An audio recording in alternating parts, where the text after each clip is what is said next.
Hey, this is Paul, and today I'm going to share with you the most cold-sensitive varieties in our collection. Now, we've been growing dragon fruit for over 6 seasons now. This is our 6th season, and it's changed a bit.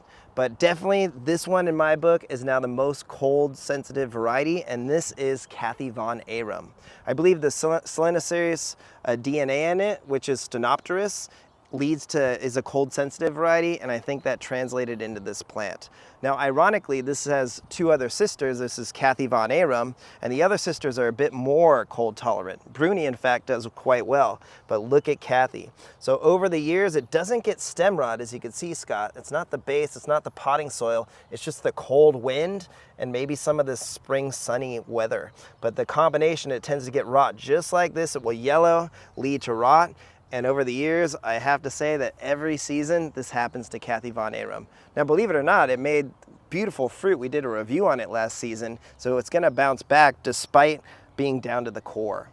So I think it's the best tasting of the sisters, but it's definitely the most sensitive. Bruni's up the hill. That thing is beautiful, doesn't get cold. It's very cold hardy, I would say.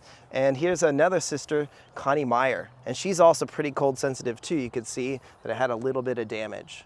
So that Stenopterus DNA, also combined, I believe it's an undatus, has led to be rather cold resistant. But when Eckhard Meyer created this, he did it because he wanted a beautiful flower. He didn't grow it, he grew actually in a greenhouse in Germany.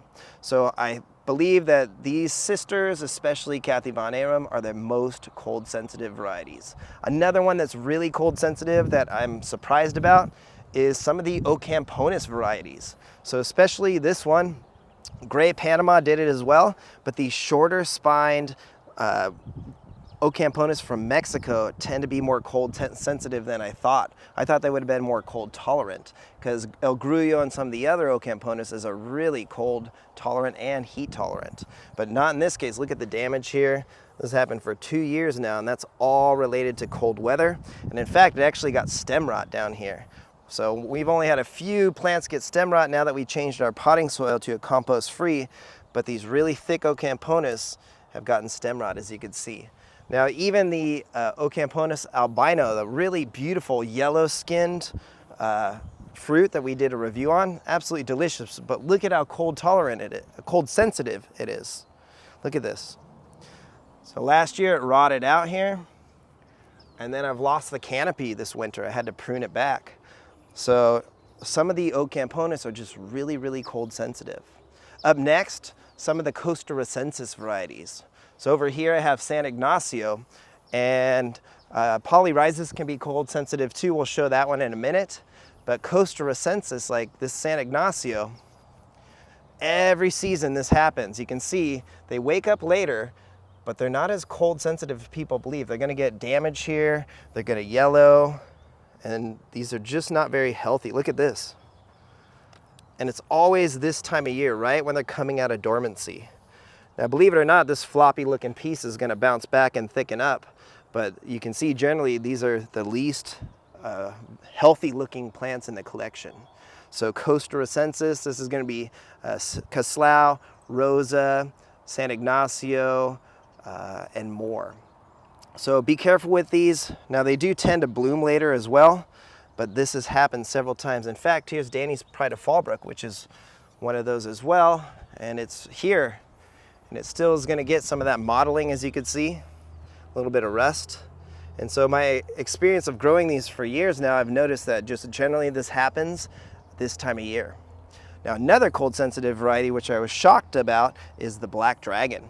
So probably because of the Selenocereus DNA, the Coniflorus, crossed with Ocamponus, has led it to just be a little bit cold sensitive. It doesn't get damaged, but you can see it's just kind of ugly.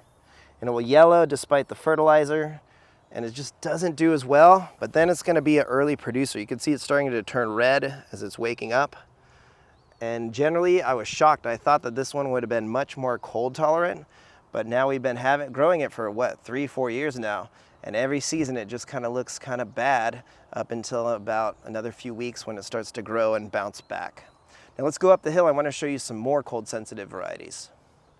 Okay, here's another cold sensitive variety in my opinion, and this is a polyrhizis. This is an unknown one from George Emmerich's collection, George Emmerich Jr.'s collection. You can see it's rotting here, it's yellowing, and granted it was in Fox Farms, I haven't repotted it yet, but generally the polyrhizis will do this, especially Orahona. I've had that one rot out several times, Red Leonardo, and a few more. Now I've also noticed that these do a little bit better when they're in some shade. So over here, Scott, you can see, now I think there might be some rot on this one, let's go check, but Trinidad and a few others are in this location. You can see they get a lot more shade.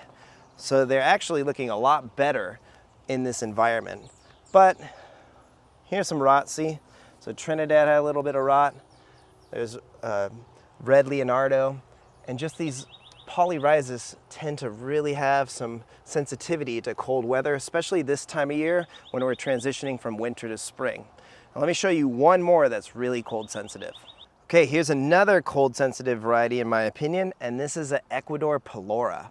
Now I have a clone graft and a seedling graft, and that's the secret, is that I can only grow these in zone 9B, Southern California, when they're grafted. I've tried them ungrafted for years. It was one of the first varieties I tried to grow, and every year it would rot and turn really yellow at the stem. So you can see here there is a little bit of rust.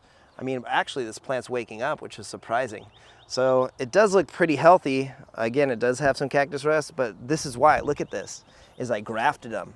So I'm using a Maria Fucsia rootstock. So this is a seedling tip graft. You can see how thick it is. I grafted that several years ago. We got 2 fruit off of it, and it brixed in the mid-20s, so really sweet.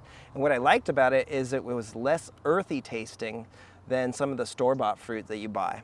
Now this one is my favorite graft. Look at this, Scott. I'll come around here so you can see, but we had a fruit that brixed at 25, and I took the little tip and I clone grafted it off of the fruit. Now this one hasn't fruited yet. It's topped the canopy, but it's been really slow to grow. So I would have to say that this one you can only grow, at least in my climate, when it's grafted. And this is the best it's looked, probably because we're using a compost-free potting soil, and we're using Grow Power Plus with that humic acid and that gypsum.